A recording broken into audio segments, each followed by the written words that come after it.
Hey everyone, TJ here, and today we're diving deep into the newly leaked info on Camellya, a powerhouse resonator in the upcoming update for Wuthering Waves. We've got her full skill set, from basic attacks to resonance skills, and believe me, this character looks like she's going to be an absolute game changer.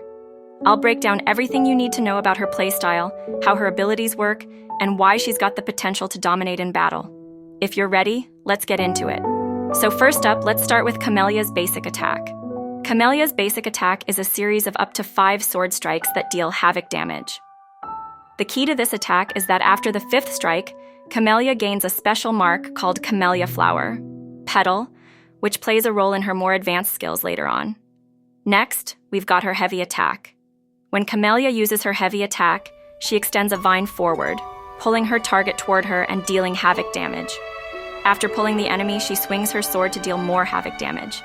If the enemy can't be pulled, Camellya herself gets pulled towards them and slashes, which also inflicts damage.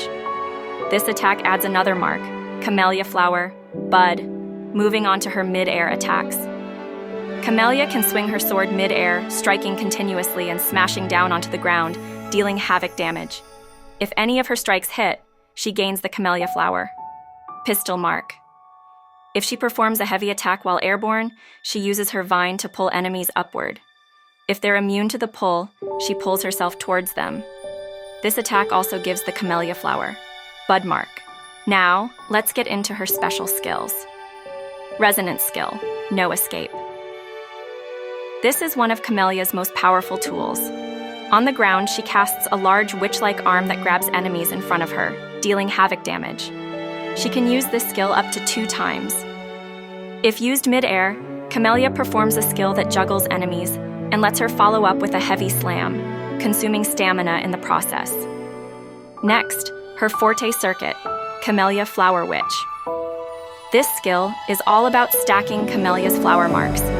For each mark gained, Camellya gets a buff that boosts her attack power by 5%. When she uses her Resonance Liberation, all these marks get consumed, empowering the attack.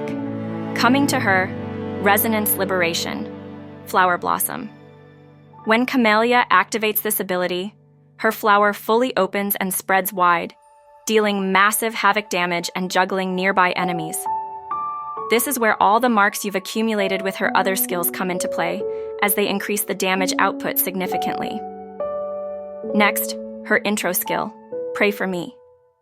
Camellya lunges forward, dealing Havoc damage to all enemies in her path. If she hits a target, she automatically gains her flower marks, Petal and Bud, further boosting her abilities for follow-up attacks.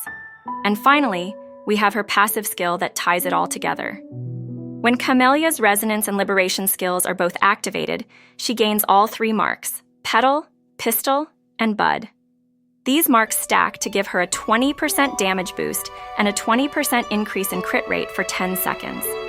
It's a huge burst of power that turns her into a damage-dealing machine during this time. So that's Camellya in a nutshell. Her whole kit revolves around stacking these flower marks, which give her significant buffs and allow her to dish out massive damage when timed right. Her AoE might be wider than Gion's. Whether she's pulling enemies with her vine, slashing them in mid-air, or unleashing her flower blossom attack, there's no doubt that Camellya will bring a lot of versatility and power to the game. Alright, that's all we've got for today. What do you think of Camellya's kit so far? Will you be pulling for her? Let me know your thoughts in the comments below. If you enjoyed the video, don't forget to give it a like, and make sure to subscribe to the channel for more Wuthering Waves updates and content. Thanks for watching. My name is TJ, you're watching Wuthering Vibes, and I'll see you in the next one. Peace out.